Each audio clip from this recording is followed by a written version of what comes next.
Pasensya na po kayo kung kinakailangan ako'y gagawa ng paghahalin tulad Ang impeachment complaint po ay parang sinaing na niluto ng House of Representatives.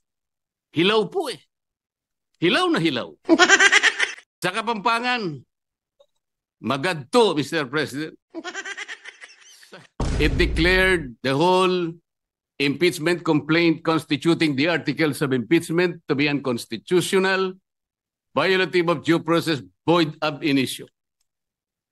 Simply because the rules of procedure in impeachment proceedings in the House of Representatives were never followed. And they violated the 1-year ban on multiple impeachment complaints. Totoo po, kung balikan po natin ang Section 14, nandyan po sa slide. Sinulat na po sa tuntunin kung ano po ang dapat kopyahin nila para magkaroon ng tunay na verification. Hindi pa po nila kinopya.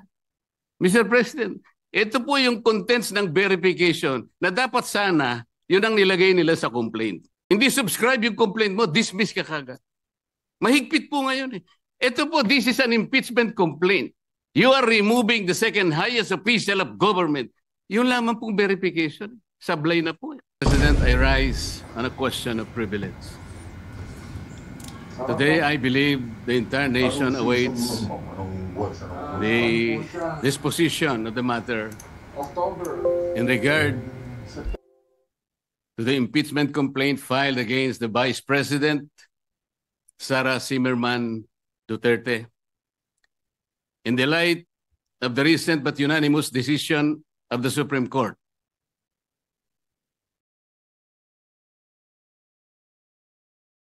Mr. President, this decision was promulgated on July 25, 2025, declaring said complaint to be unconstitutional, void ab initio, violative of due process, and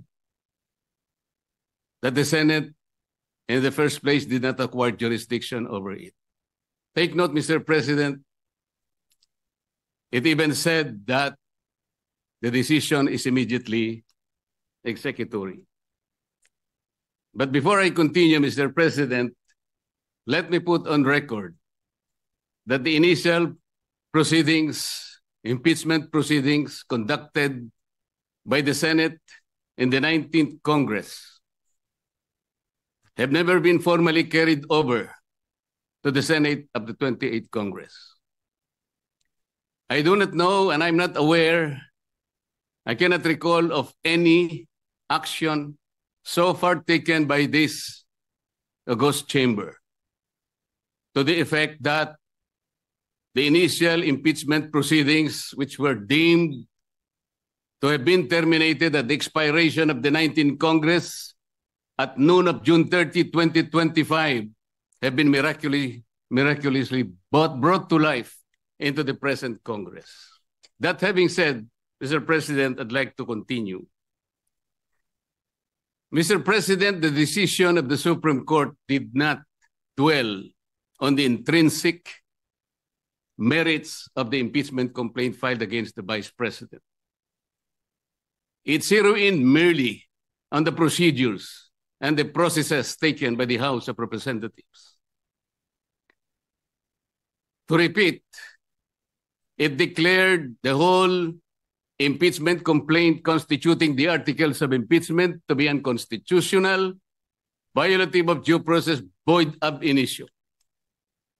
Simply because the rules of procedure in impeachment proceedings in the House of Representatives were never followed.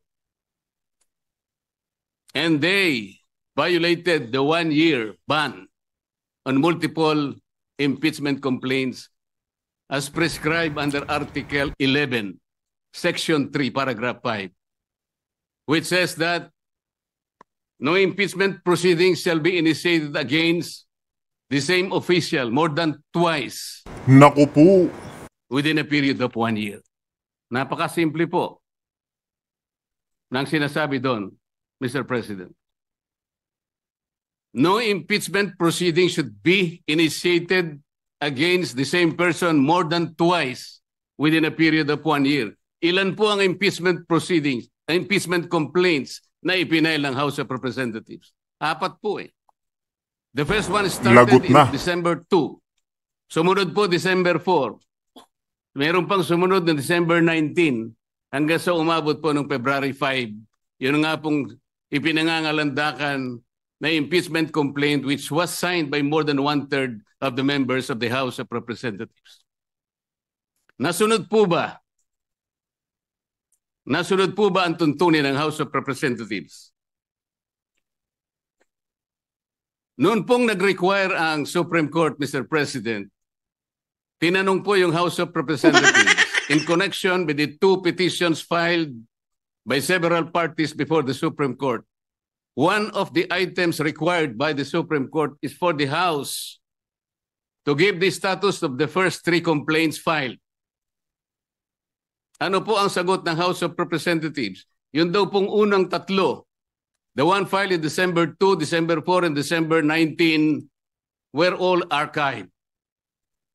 Nasaan po sa rules ng House na yun pong mga impeachment complaints na ifa-file ay archive? Wala po. Pwede po. Ayan nga mga ka-update, illegal po ang pagka-archive nitong House sa 3 impeachment complaint nila laban kay BP Sara. Tapos ngayon, itinutulak nila yung pang-4 na impeachment. Mali po yan. Wala po yan sa konstitusyonal lang ating batas. Kaya ngayon po, yung mga tumatawa dyan kay Senator Kong Dante Marcoleta na hindi siya Duterte Black, sampal po yan sa inyo. Sampal po yan sa inyo. Po bang ipakita yung slide na kung saan ay makikita natin ano po ba ang proseso kapag may nag-file na isang impeachment complaint? Ayan po yung Rule 2. Ang sinasabi po sa Rule 2, Mr. President,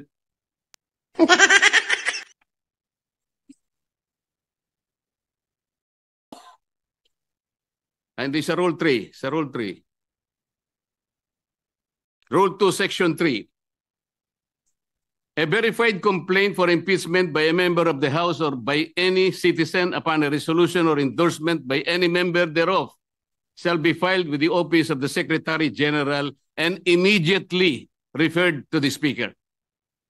Bakit hindi po nasunod ang tuntunin na ito, Mr. Speaker? Kailan po ni-refer ng Secretary General sa opisina ng Speaker yung impeachment complaint dated December 2, 2024? Kailan po ni-refer ng Office of the Secretary General yung impeachment complaint na i-file noong December 4? Wala po silang sagot. Kailan po ni-refer ng Office of the Secretary General yung impeachment complaint that was received on December 19? Wala po silang sinasabi. Kapag titingnan po natin ang sagot ng Solicitor General in behalf of the House of Representatives, ang sabi po nila, the Secretary General diligently referred simultaneously all the impeachment complaints to the office of the Speaker on February 5, 2025. Immediately po ba yan, Mr. Speaker? December 2, December 4, December 19, at isinama po yung February 5, all of them were simultaneously referred to the office of the Speaker on February 5. 2 buwan po ang kanyang ginugol para lang i-refer sa office of the Speaker. Ano po ang immediate doon? Wala po. Wala po silang sinunod. Wala silang ni-refer at ni-refer nga po delayed.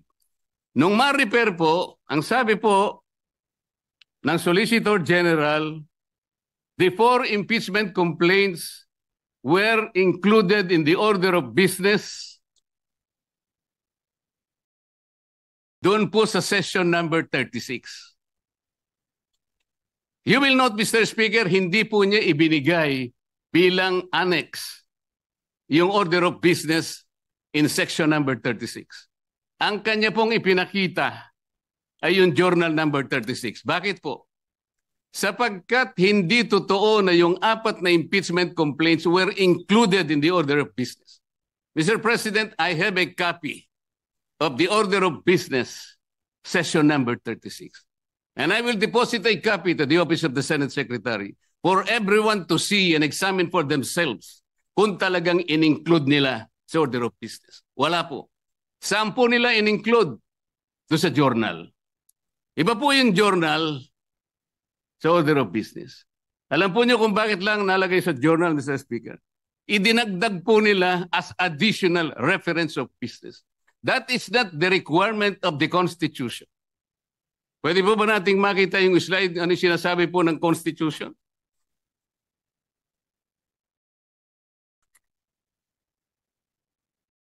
A verified complaint for impeachment may be filed by the member of the House. Blah, blah, blah. Ang sinasabi po rito,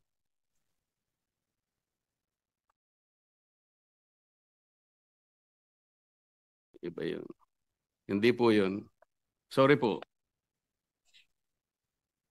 Nakalagay po, in-include sa 10th session day. Yun po yung section number 36. Hindi po totoo yun. Ilang violations na po? Kanina po, in-archive po yung tatlong violations. Hindi po ni-refer sa Committee on Justice. Pangatlong violation. 6 na po. Ngayon sinasabi po, in-include po sa order of business. Hindi rin po. 3 violations na naman. 9 na po. At sabi po nila, yung session 36 is the 10th session. Hindi po. Bilangin po natin yung December 2. That was the date when the first complaint was filed, endorsed, and received by the Office of the Secretary General. December 2 is session number 26. Mr. President, bilangin po ninyo session number 26 up to session 36 na sinasabi ng Solicitor General. Yun po ang 11th session. That was not the 10th session. Ang 11th session is session number 35. Just for the record, Mr. Speaker. So ilang violation na po yan? Balikan po ninyo yung Rule 2 na nandyan po sa slide, Mr. Speaker. Ano po yung mode of initiating impeachment? Ganito po ang sinasabi ng Rule of the House of Representatives. Impeachment shall be initiated by the filing and subsequent referral to the Committee of Justice. Ito po yung Sereno versus, Francisco versus House of Representatives. Verified complaint for impeachment filed by any member of the House of Representatives, i-refer po sa Committee on Justice. Verified complaint filed by any citizen upon a resolution endorsement by any member thereof, i-refer po sa Committee on Justice. A verified complaint or resolution impeachment filed by at least 1/3 of all members of the House, i-refer din po sa Committee on Justice. Bakit po ang ginawa nila nung makakuha sila ng higit sa 1/3, dali-dali po nilang tinransmit sa Senate? Ang pagkakakala po nila, Mr. Speaker, sapagkat ang pinagbatayan po nila ay yung Rule 4 na kung saan in Section 14 sinasabi po endorsement of the complaint resolution to the Senate. Ang sinasabi lamang naman po noon, Sir President, ay yung pamamaraan kung paano po i-endorse yung impeachment complaint that was signed by 1/3 or even more members of the House of Representatives. Hindi naman po sinasabi doon na hindi na sa i-refer sa Committee on Justice. Bakit po nakalagay dito sa rule? Kailangan i-refer din siya sa Committee on Justice, but they never did. Mr. Speaker, Mr. President. So ilang violations na po ito? You cannot use Section 14 in isolation of Section 2. Hindi po pwede yun. Binigyan po ba ng discretion, Mr. President? Was the House given the discretion to select, to withhold and select from among the 4 impeachment complaints, which will be the one to be transmitted in the Senate in derogation of the 1-year ban rule? Wala po silang discretion. Kung sila po mismo ay hindi sumusunod sa tuntunin, bakit po ngayon ay napakarami pong nagsasalita? Na parang akala mo ay ang Supreme Court pa ang nagkasala, ang nagkamali. Samantalang ito po, napakasimple po ng tuntunin, hindi kailanman sinunod. Even the 10th session day na sinasabi nila, 11th session day nung ilagay po nila sa order of business, sabi nila. They never included them in the order of business. Wala po. Nasa akin po yung kopya. Ano ba po ang pagkakamali? Mr. President, ipakita po natin yung last page ng impeachment complaint. Pakita po sa slide. Ayan po, Mr. President. Subscribed and verified before me.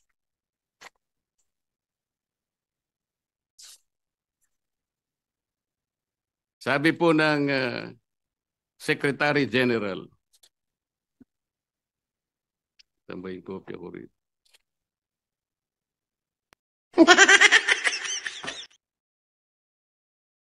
Subscribed and verified before me on this blank day of February 2025. Wala pa pong date. Ito po ba ang verification, Mr. President? Hindi po. Ang verification po ay nakasaad po sa mismong tuntunin ng House of Representatives. Balikan po natin ang Section 3. Ano po ang sinasabi? Section 3, Paragraph 2. An impeachment complaint is verified by an affidavit that the complainant has read the complaint and that the allegations therein are true and correct of his personal knowledge or based on authentic records. At the very least, yun ang dapat na ilagay po. Nakalagay po ba sa verification dito? Ng Secretary General ng House of Representatives? Wala. Ito po'y parang jurat lang sa isang affidavit. Sinasabi lamang po dito, kilala niya yung nagsipirma sa isang dokumento. Na ang dokumento ay naglalaman ng 32 pages. This is not the verification required under the rules of impeachment by the House of Representatives. Ang totoo po, kung balikan po natin ang Section 14, nandyan po sa slide. Sinulat na po sa tuntunin kung ano po ang dapat kopyahin nila para magkaroon ng tunay na verification. Hindi pa po nila kinopya. Mr. President, ito po yung contents ng verification na dapat sana yun ang nilagay nila sa complaint. We, sabi po rito, after being sworn in accordance with law, depose and state that we are the complainants in the above entitled complaint or resolution of impeachment, that we have caused the said complaint resolution to be prepared and have read the contents thereof, and that the allegations therein are true of our own knowledge and belief on the basis of our own reading and appreciation of documents and other records pertinent thereto. Kokopyahin na lang, Mr. President. Hindi pa nakopya. Mr. President, alam mo po, nung ako'y grade 4, yung teacher po namin, binigyan po kami ng isang short quiz. I-drawing ninyo kanya yung Bicol region. Siguro po 1963 yun, Mr. President. Yung Masbate, hindi pa kasali sa Bicol region. O hindi, kabisado ko naman po sapagkat mahilig po ako sa social studies, Mr. President. Meron pong dalawang nangungopya sa akin. Yung isa nasa likod, yung nasa kaliwa ko. Yung nasa likod po, nakopya niya pong tunay yung aking drawing.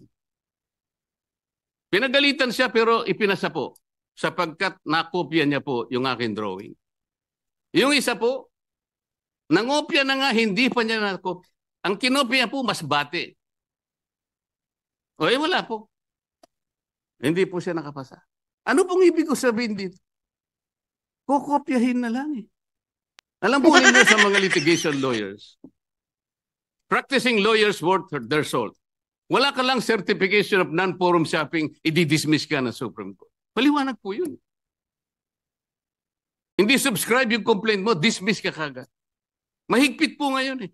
Ito po, this is an impeachment complaint. You are removing the second highest official of government. Yun lamang pong verification. Sablay na po eh. Ano pong nakalagay dito? Section 3, Paragraph 3. An impeachment complaint required to be verified which contains a verification based on information and belief or upon knowledge or information and belief or lacks proper verification, katulad po nito ngayon, shall be treated as an unsigned impeachment complaint. So pwede pong tratuhin pala ngayon. Sapagkat wala pong verification. It may be treated as unsigned impeachment complaint. Paano kayo? Pagkat magsasalita po ang napakarami. Alam po ninyo kung, Sir President, kumbaga po sa nagluto ng sinaing, pasensya na po kayo kung kinakailangan ako po'y gagawa ng pagkahalin tulad, ano. Ang impeachment complaint po ay parang sinaing na niluto ng House of Representatives. Hilaw po eh. Hilaw na hilaw. Ano po yung hilaw sa Bicolano, Mr. President? Hilaw din po yata. Sa Bisaya, hilaw din po. Sa Kapampangan, magadto, Mr. President. sa Waray po, matagudtod.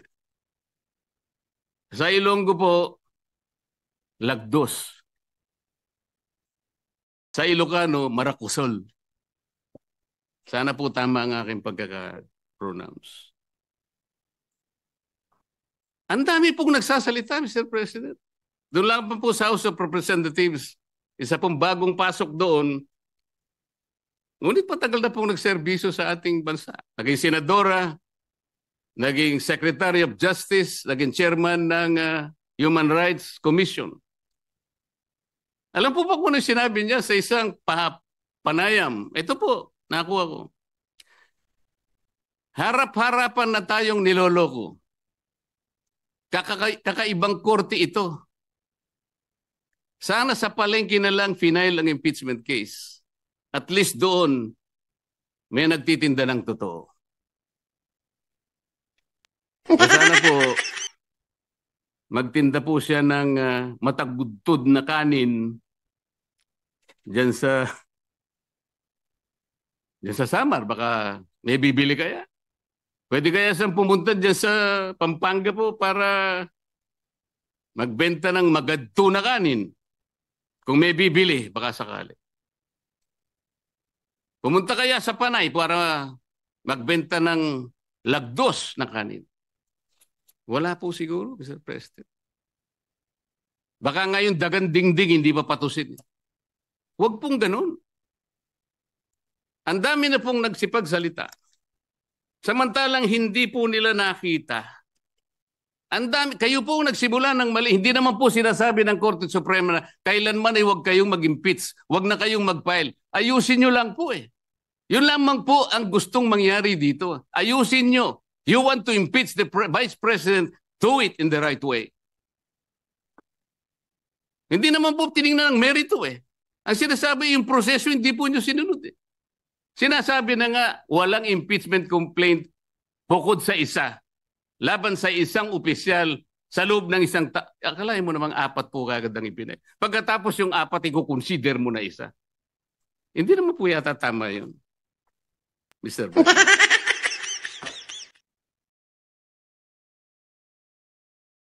Mr. President,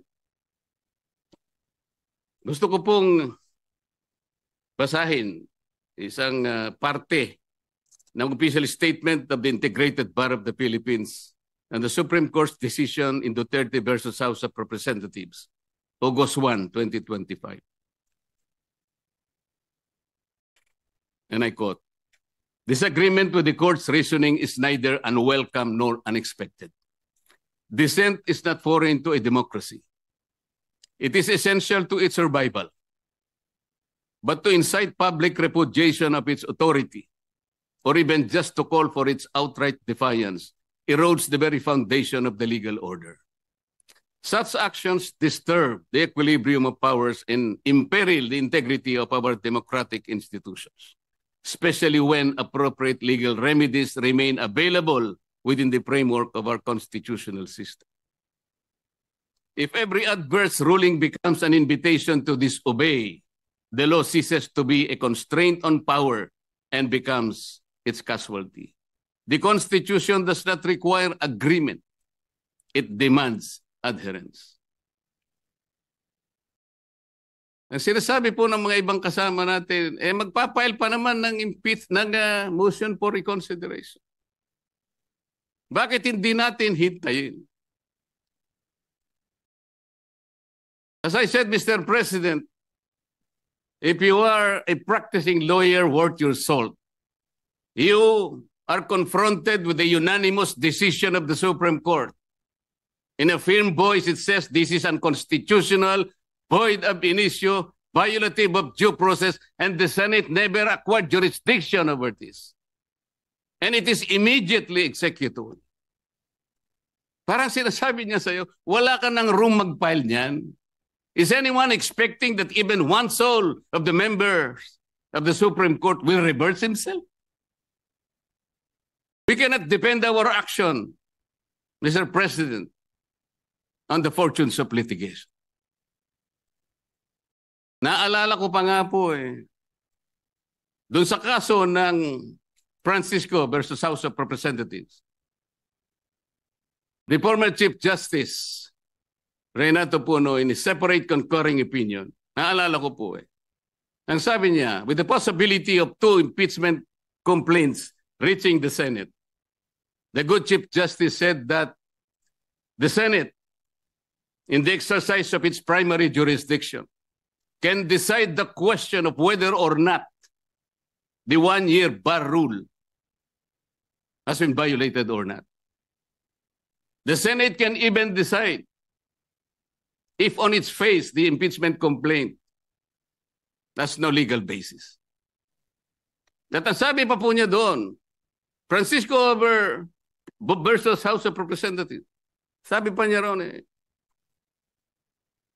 if the Senate finds that the 1-year bar rule is violated or that the impeachment complaint has no legs to stand on, that will be the end of the entire controversy.